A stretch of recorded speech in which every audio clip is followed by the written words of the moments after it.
Let's start now. No problem, it's okay. Yeah, we'll give you porridge. La famille, la bonne famille, la grande famille, connectez-vous, connectez-vous.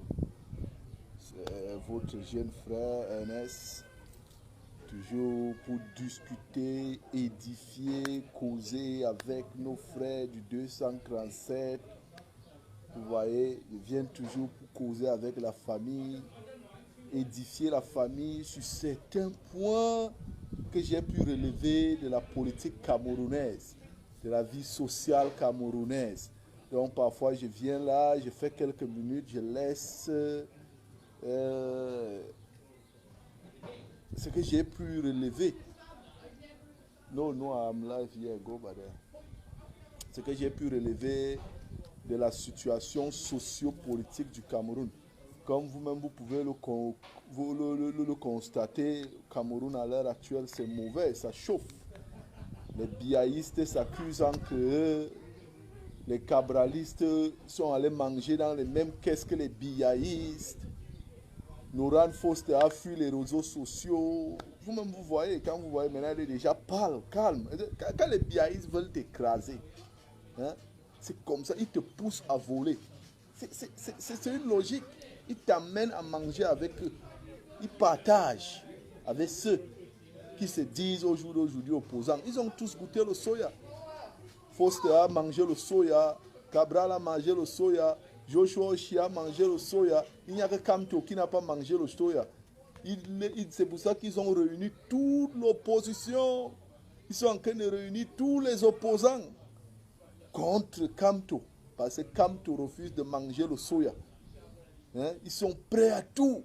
Ils sont en train de réunir les opposants du Nord, les opposants du Sud, les opposants de ceci. Aller même chercher le vieux là, comment il s'appelle là, celui qui racontait ses bobas, le père du Nord là, que oh, Kamto, c'est sa feuille de route que Kamto utilise au jour d'aujourd'hui. Que Kamto est parti prendre son éditorial. Yeah, make in a minute. Kamto est parti prendre son éditorial, Kamto est parti faire ceci. Vraiment, on ne comprend plus rien avec les opposants camerounais. Le nom de Kamto va vous caler à la gorge. Vous aurez tous la gorge comme Djamen avec le gouffre au niveau de la gorge à cause du nom de Kamto. Hein? Et qu'à ce qui nous concerne, on a vu le message de Sissoko Ayutabi, parce que certaines personnes, les illettrés du gouvernement Biya l'appellent pasteur, mais ils ne savent pas que c'est un message de guerre qu'Ayutabi était en train d'envoyer à ses partisans. Vous voyez, c'est un message de guerre qu'il était en train de les envoyer, que je vais vous décrire, je vais décrypter avec vous aujourd'hui, ceux qui ont pu voir le message d'Ayutabi qu'il a envoyé, se faisant passer pour un message biblique. Mais sachez d'abord que la Bible, c'est un livre de code.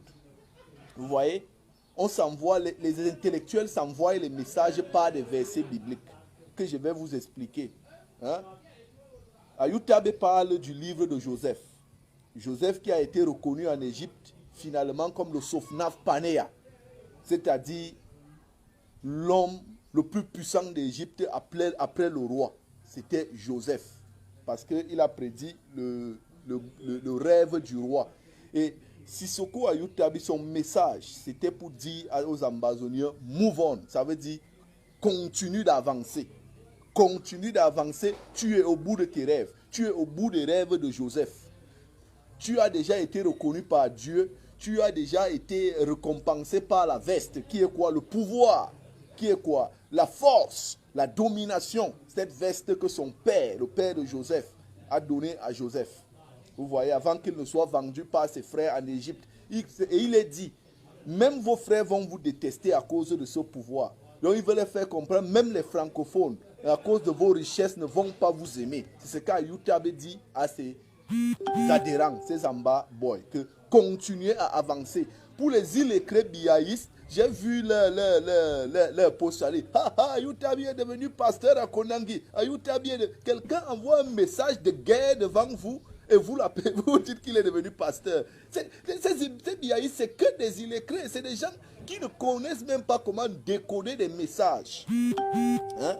Ils ne savent pas ce que c'est que la communication politique. Ils ne connaissent rien en tout ceci. Mais ils se lèvent en ligne, ils bavardent, ils racontent n'importe quoi tous les jours. C'est biaïste. Hein? Ayutabi Akonangi envoie un message de guerre. Et vous allez voir les exactions bientôt. Hein? Ce sera plus grave qu'avant. Parce que depuis, Ayutabi n'a pas parlé. Ce qui veut dire quoi? Ayutabi attendait une sorte de négociation avec le régime en place. Ayutabi attendait une sorte de vrai dialogue. C'est pour ça qu'il n'a pas parlé depuis. Et maintenant qu'il est sorti, il dit à ses Zimbabwe que my message today is to tell you to move on, to carry on. Donc mon message d'aujourd'hui était pour te dire de continuer à avancer. C'est maintenant qu'on a déjà la veste. Hein? Après la veste, quel qui vient? Le rêve. Et le rêve doit se réaliser. Suivez bien son message à la fin. Quand il donne le prochain verset biblique, il dit, le prochain verset biblique qu'il a donné, c'est la fin de Joseph, quand Joseph devient donc le Sophnaph Panéa d'Égypte, quand il devient le roi d'Égypte. Hein? L'homme au-dessus, en dessous du roi. C'est ce que Joseph devient en Égypte, l'homme le plus puissant après le roi. Donc, c'est le message qu'Ayutabi a passé à ces gens. Pour vous qui croyez que c'était un message biblique, Ayutabi est devenu pasteur à Konangi. Vous riez, vous ne connaissez rien. Vous êtes des... No, it's good. Vous voyez, certaines personnes croyaient que c'était un message de paix. Il est devenu pasteur. Ce n'est pas un message de paix, ce n'est pas un message de repentance. C'est un message de guerre. Ayutabi prépare ces gens à aller à la guerre contre vous. Comme vous ne voulez pas le dialogue, vous les BIAIS, vous les RDP6, vous passez le temps à vendre le pays, à prêter l'argent. Biya a signé un autre décret récemment. Il a signé un autre décret qui donne autorisation au ministre des Finances à aller prendre d'autres dettes pour venir vous faire comprendre à vous, Camerounais, que la maniabilité du chef de l'État, le don du chef de l'État avec les dettes qu'ils prennent pour rembourser avec les ressources naturelles camerounais hors de leur époque. Parce qu'eux, ils vont mourir. Ce n'est même pas eux qui vont rembourser cet argent qui sont en train de signer des décrets de dette au jour d'aujourd'hui. Et quand je vois les Camerounais qui ne veulent pas se lever, ils sont contents de leur situation de pauvres individus. Donc, le Camerounais a fini par se convaincre que la pauvreté, c'est un état d'esprit normal, que c'est une nature de sa vie. Le Camerounais a fini par se convaincre que le pouvoir n'appartient qu'aux plus de 50 ans. Le Camerounais a fini par se convaincre que être fils de pauvre, ça veut dire ton lendemain sera mourir pauvre. Être fils de paysan, ça veut dire ton futur c'est paysan.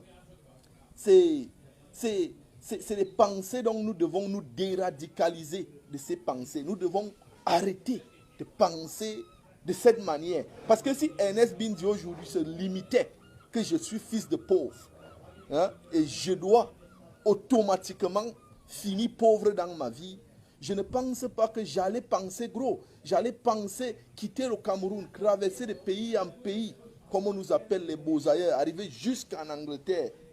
Vous voyez, m'installer, commencer à faire une famille, commencer à chercher comment investir dans ma vie pour protéger le futur de mes enfants. Je n'allais pas le faire. C'est parce que je sais qu'un homme comme moi, qui a 2 mains, 2 pieds, les yeux, le nez, la bouche, avec une capacité de réflexion, ne peut pas penser, ne peut pas réfléchir et ne peut pas faire plus que moi. S'il peut, je peux. C'est ce que nous devons commencer à croire, à penser, à believe. Vous voyez, à croire, comme on dit ici là. Croire en anglais, believe. Que ce qu'un homme fait, tu peux faire. Si nous commençons déjà à penser comme ça, ce sera facile pour décoloniser les peuples africains. Ce sera facile pour la décolonisation. Mais si déjà, à l'intérieur de nous, notre pays, nous vivons toujours avec ce complexe, que, père, celui-là, son père est ministre, hein, son père était, donc sûrement lui-même il va être. Il y a des illettrés au Cameroun, des illettrés qui sont respectés juste parce que leur père avait occupé un poste au gouvernement, juste parce que leur père est biaïste, et ils ne connaissent rien. Mais ils savent que leur futur est assuré. Pourquoi? Parce que vous, la masse pauvre, les glorifie. Vous, la masse pauvre, vous les voyez comme les rois. Vous les voyez comme des kings. Et vous vous sous-estimez. Hein? Et tout ce pouvoir qui était à vous, vous leur donnez ce pouvoir pour rien. Pourtant, ils ne le méritent même pas. Donc, c'est ce que je vais vous dire aujourd'hui, frères et sœurs. Kamto, c'est la solution. Kamto, c'est vrai, son âge est avancé, mais nous devons utiliser cet âge-là pour changer les choses au Cameroun. Parce que quand Kamto vient aux affaires, ce ne sera pas pour deux mandats, je ne pense pas. Ce sera pour un mandat, nous sortir le pays de la merde et nous laisser avancer. Vous voyez, nous avons besoin de son aide. Parce que tous ces intellectuels, nous avons cru en eux. Regardez dans la merde que les intellectuels viennent laisser le Cameroun. Regardez la merde dans laquelle les intellectuels sont venus nous laisser Camerounais. Regardez dans la merde dans laquelle les intellectuels camerounais sont venus nous laisser. Tous ces grands diplômés avec la grosse gueule, les Mathias Ounan, Guinée et consorts. Regardez la merde dans laquelle ils sont venus nous laisser. Ils nous ont laissés dans une merde terrible. Ils ont laissé le pays totalement détruit, divisé. Tout ce qui nous ramène tous les jours, c'est le tribalisme, c'est le tribalisme, c'est le tribalisme. Mais nous sommes fatigués de ça. Hein? La division que nous sommes en train d'insérer au Cameroun ne va pas mettre la nourriture sur la table de nos enfants demain. Non. Nous sommes en train de préparer une guerre que nous ne serons pas capables d'arrêter. Donc ce que je veux dire à mes frères et sœurs camerounais aujourd'hui, c'est frères et sœurs, levons-nous pour un lendemain meilleur. Et si nous devons nous lever pour un lendemain meilleur, il faut que nous appelons au départ de M. Biya avec une seule voix. Avec une seule voix, nous appelons au départ de M. Biya. Avec une seule voix. Parce que voilà Ayutabe qui appelle ses partisans à continuer. Il les a dit, move on. Ça veut dire, continue à avancer, ne t'arrête pas. Ayutabe dans son message dit aux ambazoniens d'avancer. Ne vous arrêtez pas. C'est ce qu'il a dit. Il a dit, avancez, n'arrêtez pas. Move on. Hein? C'est ce qu'Ayutabe dit aux Ambaboy. Mais vous êtes là, vous croyez que ces gens-là, c'est des hommes de paix? Ce pas des hommes de paix. Yeah, my neighbor, what are you doing? How are you doing, my neighbor? Ayutabe, c'est pas les hommes de paix. C'est des hommes de guerre. C'est des hommes de guerre. Et ils sont prêts pour la guerre. Hein? Combien de soldats sont déjà tombés au Nozo? Nous sommes toujours en train de parler aujourd'hui. Combien de soldats sont tombés au Nozo? Quels sont les critères qui ont fait en sorte que M. Biya soit soutenu par la masse camerounaise en 2018? Hein? Même si c'était une minorité. Quels étaient les critères? Quel était le deal que M. Biya avait avec les Camerounais? Le deal était basé sur la guerre du Nord et au Sud-Ouest et sur les exactions qui sont faites par le groupe terroriste Boko Haram. C'est ce qui était le deal. Que M. Biya va déraciner Boko Haram du Cameroun et qu'il va arrêter la sécession, la guerre de sécession. Mais ça va déjà à combien d'années? La guerre de sécession, les gars ne font que s'armer aux armes lourdes. Les gars ne font que s'armer aux armes lourdes. C'est ce qui est étonnant. Mais vous êtes là, vous foutez, vous dites que oh, ça va aller, ça va aller. Non, ça ne va pas aller, mes frères. Ça ne va pas aller. Hein? Monsieur Biya a trahi le peuple camerounais. Parce que si on doit s'en tenir aux élections de 2018, acceptons que M. Biya a gagné en 2018, acceptons-le. Mais M. Biya, si on dit qu'il a gagné, c'est parce qu'il y avait un deal. Arrêter la guerre du Nord et du Sud-Ouest et essayer de calmer la situation du Nord avec Boko Haram. C'était le deal qui nous liait en 2018 avec M. Biya. C'était pourquoi, la raison pour laquelle les Camerounais ont soutenu M. Biya. Mais vous voyez, jusqu'aujourd'hui, la guerre du Nord et du Sud-Ouest n'a pas cessé. Boko Haram ne fait qu'attaquer. Bon, M. Biya a donc été élu. Pourquoi? C'est la raison, c'est la question que tous les Camerounais doivent se poser. Il a échoué. Et comme il a déjà échoué, il faut donc une union des forces, des populations. Il faut que les populations viennent tous ensemble. Ils voient comment ils peuvent retirer M. Biya de cette chaise. Même s'ils devront utiliser la violence, ils doivent le faire. La liberté, c'est quelque chose qui s'arrache. La liberté ne peut pas se prendre en jouant aux billes. Ou alors en jouant au football. Ce n'est pas un jeu. Hein? Voilà des personnes qui sont en train de vendre totalement tout un pays devant vous. Mais vous vous en foutez. Tout ce qui vous intéresse, c'est insulter Kamto matin, midi, soir. Est-ce que c'est Kamto qui a mangé la hangue de Covid au Cameroun? Voilà le Covid Gate. Est-ce que Kamto a eu 5 francs dedans? Non. Jusqu'aux membres de l'opposition, ils ont eu leur part dans cet argent. Et au jour d'aujourd'hui, ils sont en train de courir à l'FMI, au FMI, pour aller prêter plus d'argent. Au jour d'aujourd'hui, ils sont en train d'appeler l'OMF pour avoir plus d'argent. Et les décrets ont été signés par M. Biya. Encore pour l'obtention des dettes qui seront remboursées. Comment? On ne sait pas. Mais on nous parle d'émergence 2045. Voilà l'émergence 2045 devant vous. L'émergence 2045, en 2045, le Cameroun ne va même plus appartenir au Camerounais en 2045. Si on ne fait pas attention, en 2045, notre pays ne va plus nous appartenir. Parce que ces gens sont en train de totalement vendre notre pays devant nous. Et on s'en fout, on dit on ne fait pas la politique. Si vous ne faites pas la politique, c'est la politique qui va vous faire. À un certain moment, il faut se lever avec la rage de liberté. Vous voyez? Cette rage de liberté dit, je vais combattre pour mon pays. Je vais me battre pour la liberté pour mon pays. Vous voyez? Que de combattre un homme digne comme le professeur Maurice Kamto, président élu au scrutin dernier, hein, réunit tous les opposants. On peut appeler même le vieux Garga. Garga, c'est Garga Amanadji, soit c'est qui, pour venir raconter les bobards, les conneries, juste pour descendre Maurice Kamto. Hein? Nous, on a cotisé pour Survivor Cameroun Initiative. On a fait des dons. Cet argent n'était pas l'argent du peuple camerounais.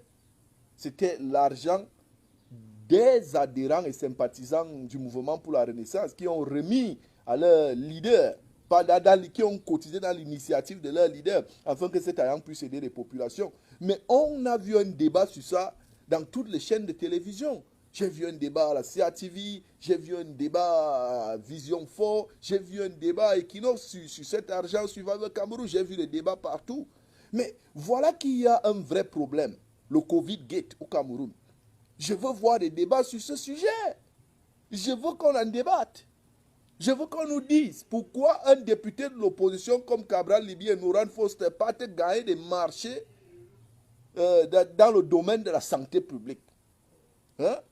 Est-ce qu'ils sont à l'Assemblée nationale pour gagner des marchés ou alors pour se battre pour le peuple? C'est des questions que nous devons nous poser. Et il n'y a que, ce n'est que le type de iceberg. Ce n'est que le début. Hein? Ce n'est que la tête de l'iceberg qu'on est en train de voir.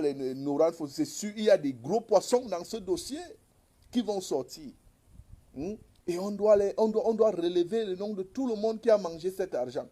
Tout le monde, on doit nous donner les noms de tout le monde qui a mangé cet argent. Des opposants affamés, comme Cabral Liby. Regardez vous-même un opposant. On vous a dit depuis que Cabral c'est un menteur. Nouran c'est une menteuse. C'est des bandits. On a fait comprendre ça au peuple camerounais. Mais comme les Camerounais sont têtus, je ne sais pas, le Camerounais, vraiment, je ne sais pas comment Biya fait avec le cerveau de mes frères camerounais. Je ne sais pas. Je ne sais pas. Mais il suffit seulement. Vous avez vu même Steve Fa. Il est allé en Côte d'Ivoire dernièrement. Lui-même, il a compris. Dès qu'il est arrivé en Côte d'Ivoire, il a compris que le Cameroun, c'est l'enfer. Il faut juste sortir du Cameroun pour comprendre ce que c'est que le Cameroun. Je vous jure, Paul Biya a mangé le cerveau des Camerounais. Je vous le dis. Ce monsieur a vendu le cerveau des Camerounais. Et il faut une union. Il faut que les Camerounais commencent déjà à s'aimer entre eux, à s'unir. Parce que le problème au Cameroun, c'est que le Cameroun ne se rend pas compte que le Camerounais n'est pas l'ennemi du Camerounais, mais il y a deux groupes. Il y a deux groupes, ceux qui mangent et ceux qui ne mangent pas. Mais ceux qui ne mangent pas sont plus nombreux que ceux qui mangent. Vous voyez? Mais ceux qui mangent nous font croire que non, ils mangent pour notre tribu. Pourtant, nous sommes affamés. Hein? Vous voyez les pères du centre là, les pères du nord et tous les Kavaï. Kavaï vous dit qu'ils mangent pour le nord, mais le nord est affamé. Hein? les Serge Laurent et Tsuningwa, ils vous disent qu'ils mangent pour le centre. Mais le centre est affamé. Hein? Les Mbargangele, tous ils disent qu'ils mangent pour le centre, mais le centre est affamé. Hein? Donc, il faut que nous comprenions qu'il n'y a que deux groupes. Ceux qui mangent et ceux qui ne mangent pas. Et ceux qui ne mangent pas doivent s'unir pour attaquer ces gens. Attaquons-les. C'est des bandits. Monsieur Biya, c'est un gangster. Monsieur Biya, c'est un gangster. Je vous dis, c'est d'abord un incompétent. Mais comment vous voulez qu'on vous prouve que quelqu'un... Je vous ai déjà prouvé par A plus B. C'est pour ça que j'ai arrêté les directs. J'ai pris le temps d'étudier qui est Monsieur Biya pour vous prouver son incompétence. Et je l'ai fait. J'ai prouvé l'incompétence de M. Biya au Camerounais. J'ai prouvé au Camerounais que M. Biya n'a jamais rien créé. Même son propre parti politique, il n'a pas créé. Je vous l'ai prouvé. Il a juste changé le nom du parti d'Aïdjo à son parti, au Rassemblement démocratique du peuple camerounais. C'est une imposture. Il ne connaît même pas comment créer un parti politique. Hein? Je vous l'ai prouvé. Je vous ai prouvé que M. Biya, c'est un ancien colon. Hein? Lui-même, il le dit souvent très bien qu'il est le meilleur élève de la France. Yeah? Il est le meilleur élève de la France. Biya, c'est l'élève des colonies françaises. C'est l'élève des colonies françaises. Est-ce que vous avez déjà vu un pays colonisé par la France décoller? Si oui, citez-moi un. Même en Martinique, là-bas dans les Antilles, citez-moi un pays. Hein? Sous le parapluie de la France qui a décollé. Aucun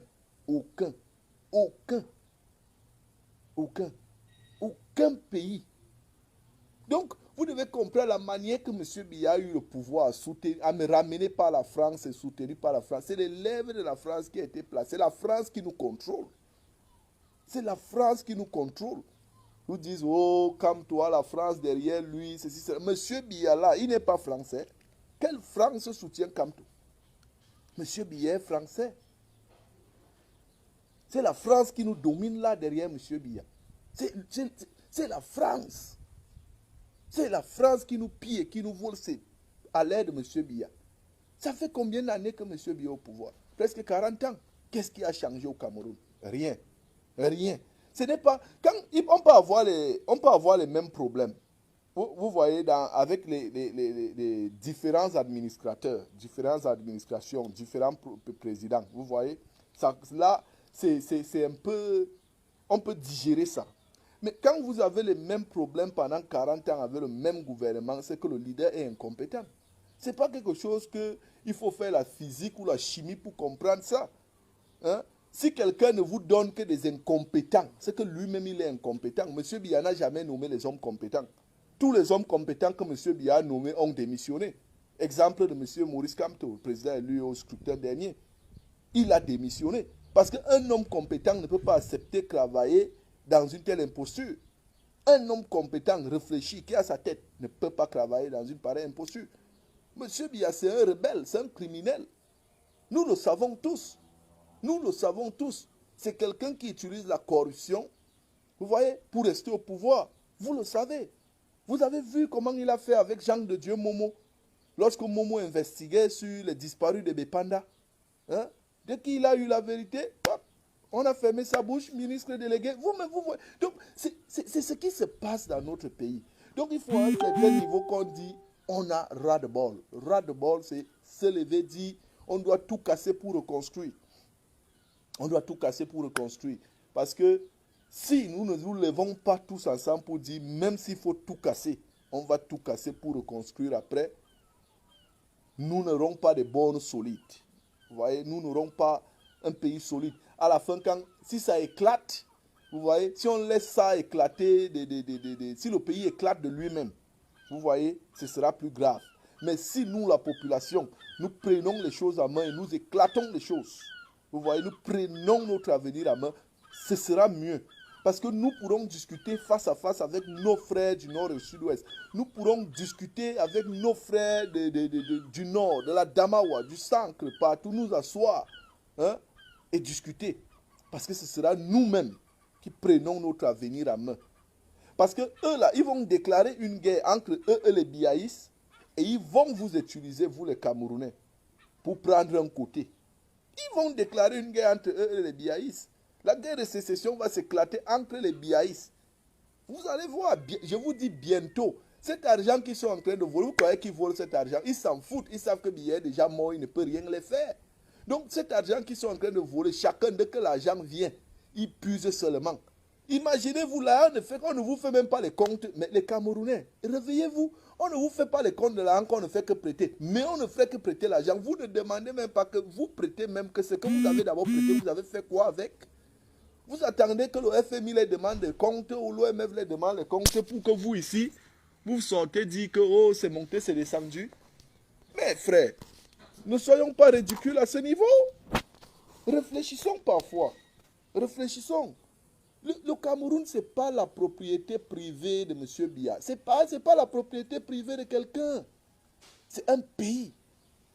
C'est pour nous, nous tous, les Camerounais. Le Cameroun, c'est pour nous tous. Et moi, je dis toujours, hein, les gens prennent ça comme la blague. Si ce pays-là, vous voyez, si dans ce pays, vous voyez, si dans ce pays, nous décidons de le vendre, appelez-nous la diaspora, dites-nous combien le Cameroun coûte. Nous, on va se battre, on va payer ce pays. On place le directeur général Maurice Kamto, il va gérer ce pays. Ça devient une société privée. Parce que ça me dépasse, ça me dépasse. Les gens ne font que prêter l'argent. Ils vendent les terres aux Chinois. Les mines sont exploitées par les Coréens. Un pays comme le Cameroun posé au golfe de Guinée, avec le plus grand gisement de diamants au monde. On ne nous a jamais fait les comptes. La Sonara n'a jamais fait les comptes. Hein? Tous les minéraux, le bois, il n'y a jamais eu de comptes. On nous parle aujourd'hui de Franck Biya qui va succéder à son père, le mouvement des franquistes. Depuis des décennies qu'ils vendent le bois, ils vendent l'or, le diamant, il n'y a pas eu de compte. Jamais. Il n'y a jamais eu de compte. On méprise le peuple. Ils disent que tout les appartient. Mais nous, on est là, on s'en fout. On dit, hey, moi, mon père était pauvre, moi, je ne serai moi rien dans ce Cameroun. Mais frère, ça fait pitié notre manière de penser. Donc, le roi de bol d'aujourd'hui, c'était pour vous dire, frères et sœurs, que ceux qui disent que Ayutabi est devenu pasteur à Konangi, détrompez-vous. C'était un message de guerre que Sissoko Ayutabi a envoyé. C'était un message codé, message biblique codé, pour dire à ces hommes qu'ils sont près de la victoire. Bon, je vous simplifie le message qui veut dire, nous sommes près de la victoire, continuons. Et vous savez, nous avons déjà conquis. Donc, essayons même de frapper plus fort. C'est ce qu'Ayutabi les dit parce qu'il les a dit, then he come up with another dream. You know? Come up with another dream. You know? You know? Donc, le prochain rêve, c'était le pouvoir qu'il a été remis par son père. Et le deuxième, c'était lui en train de rouler sur tous ses frères, être le maître de ses frères. Vous voyez? Donc, il faut que vous sachiez que ce monsieur n'est pas venu. Ce n'était pas un message de Dieu vous aime. Marie, alléluia, amen. C'était un message de guerre. Je suis sûr qu'il y aura des frappes plus violentes dans des zones amazoniennes bientôt. Après ce message de Ayutabi, que les biaïstes ont pris à la légère. Comme on le dit toujours. Mais ça fait pitié que le Cameroun vive une pareille situation avec un président mort, absent, qui ne répond plus aux critères de son peuple, mais que nous soyons toujours là à s'entretuer pour le maintenir au pouvoir. Je ne connais même pas le bénéfice que nous gagnons en maintenant un pareil vieux au pouvoir. Même Mugabe qui était plus utile que lui. Mugabe était plus utile pour l'Afrique que Biya. Quand il a vieilli, son gouvernement a dit, non, vieux père, va te reposer en Afrique du Sud. Calme-toi, on ne va pas te toucher. On ne va pas toucher à ta famille. On ne touche à rien. Va en asile là-bas. On a envoyé, grâce Mugabe, on a envoyé ses enfants et tout le monde. Et on a donné le pouvoir à Edison Mnangagwa qui était en asile. On a ramené Edison Mnangagwa au Zimbabwe pour leur donner le pouvoir. Donc vous devez donc comprendre que Biya, à l'heure actuelle, si Mugabe qui était plus utile pour l'Afrique que Biya, parce que Biya n'a rien fait pour l'Afrique, quelque chose, Biya n'a pas laissé une legacy panafricaine. une legacy vraiment, comment je peux dire, une legacy solide au bénéfice de l'Afrique. Biya n'a pas pu le faire. Mais on a vu les baobabs comme Robert Mugabe. Mugabe a laissé une legacy qui, qui, qui donne envie de déguster. Parce que j'ai des livres de Mugabe ici, quand je les lis, c'est avec amour. Vous voyez, c'est un parcours d'héros. Vous voyez, quand tu lis, tu veux devenir Mugabe, tu veux être Mugabe. Tu vois, ce qu'il a fait pour l'Afrique. Donc, merci pour ce géant de l'Afrique, Robert Mugabe. Il va rester à jamais gravé dans nos mémoires. Mais quand nous voyons des messieurs qui ont duré au pouvoir, comme M. Biya, qui n'ont pas pu laisser une legacy, un cachet, que leur pays va continuer dans ce cachet, que leurs citoyens vont rester comme ils disent, Biya avait dit que ceci c'est pour les Camerounais. Vous voyez, ceci, nous les Camerounais, vous voyez une legacy, que c'est le nom de Biya qui a dit, qui a fondé. Il n'y a pas au Cameroun, il n'y a pas. Il dit même son propre parti politique, il n'a pas pu le créer. Il a changé le parti d'Aïdjo à son parti au contraire de Bamenda. Biya n'a jamais rien créé. Vous voyez, notre pays, il a plutôt décru, il a vendu, privatisé. Le Cameroun avançait, le vieux crin que Baba Toura Aïdjo nous a laissé, c'est ce crin qu'il a pris, il a mis la peinture récemment. Pourtant, lui et son ami Bolloré nous ont promis les micros. Ils nous ont promis les TGV et les micros. Biya et son ami Bolloré. Jusqu'au jour d'aujourd'hui, c'est toujours les trains de Baba Toura Aïdjo qu'on roule avec au Cameroun. Mais il n'y a pas de problème. Tant que l'opposition a avec lui, le gros Bedel, Yoshua Oshi, est-ce que lui il parle même? Bedel, lui mange, lui reste tranquille. Vous voyez, Nouran Foster et son ami Cabral, ils sont maintenant dans les marchés publics. Chance qu'eux-mêmes, ils nous avaient dit dès le départ qu'ils ne sont pas opposants, ils sont proposants. Le seul opposant qu'il y a au Cameroun, c'est Maurice Kamto. Et tout le monde, tous les hommes politiques, tous, ils sont contre lui. Contre Maurice Kamto. Parce que c'est le seul qui ne veut pas goûter au soya. On donne le soya, il pousse, il dit allez avec ça là-bas. On donne le soya, il pousse, il dit allez avec ça là-bas. Eux tous, ils ont déjà mangé le soya. C'est pour ça que ça va éclater entre eux. Et ils vont nous utiliser. Nous allons mourir comme ils utilisent les soldats du Nord, les soldats au Nozo. Sans les dire que les gars là sont armés. Ils ont des armes lourdes. Donc, frères et sœurs, c'était ma pensée d'aujourd'hui. Ce que je vais vous dire, frères et sœurs camerounais. Oublions le tribalisme. Le RDPC que vous voyez là ne fait pas la différence que tu sois Bassa, Beti, Wondo, Aoussa, Bamileke, Bamoun. Le RDPC ne connaît pas cette différence. Le seul truc que le RDPC sait faire, c'est piller, voler. Vous voyez? Piller, voler. Et ils utilisent ces ethnies quand ils veulent déjà renouveler leur pouvoir. Comme vous voyez, ils veulent se consolider. Donc ils sont obligés d'utiliser les ethnies.